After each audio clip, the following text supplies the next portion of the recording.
Kung ganon, tumahimik ka na. Tanggapin mo na lang pangit ka.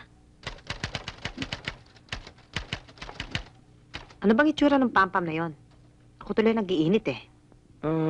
Hindi tao, hindi hayop. Walang pakpak, bilog ang mata, pinaglihi sa uling. Tsaka meron siyang peklat sa kanan niyang pisngi. Para bang... Ewan ko. Pero parang nakita ko na yun eh.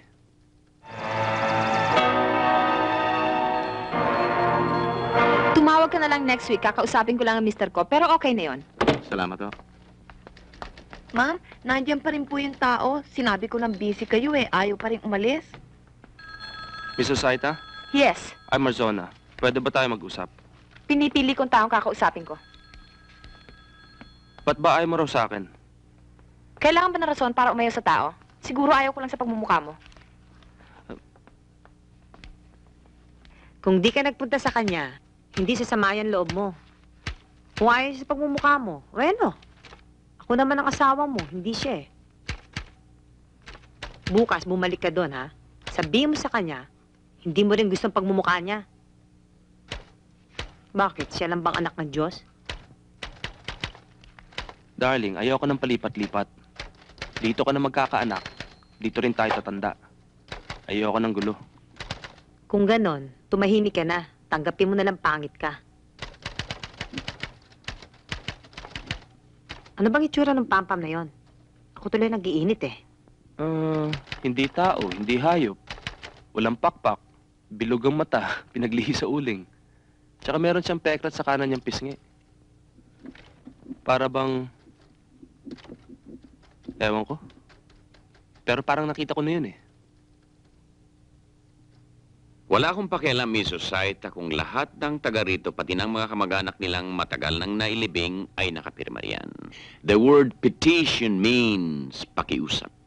Hindi utos na dapat sundin. But this is still a government of the people, by the people, and for the people. Dapat pakinggan ang gusto ng majority. We are the majority, Mrs. Osaita. You were outvoted, 2-1. Yes, in a board of 3. Don Adolfo, sarili mong anak ang nakapirma rito. In protest. In protest of my personal decision to get married. Mrs. Osaita, a first-class citizen like you ay hindi dapat mag-aksaya ng panahon on second-class disagreements. Arthur, tawagan mo na si Marzona. I-advance mo na ang contract signing for tomorrow at nang matapos ng gulong ito. Okay. And of course, you're invited, Mrs. Osaita.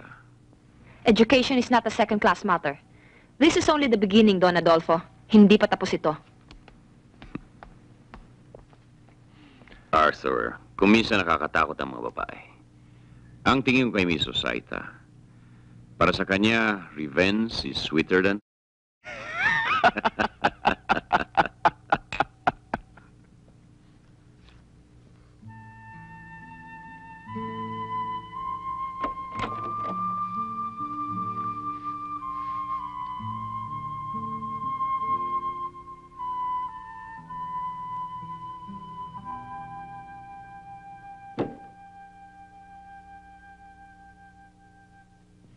Alam mo, Iha,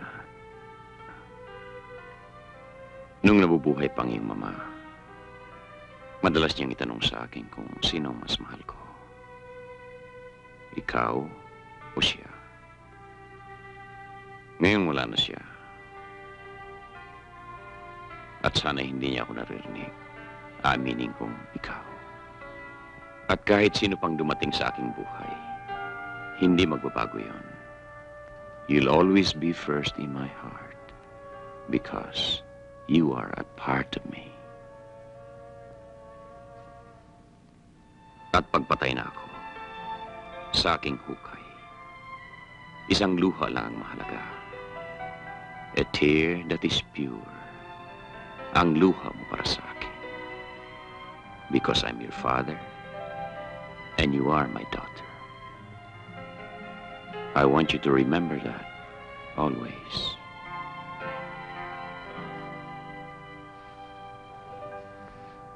I love you, Papa.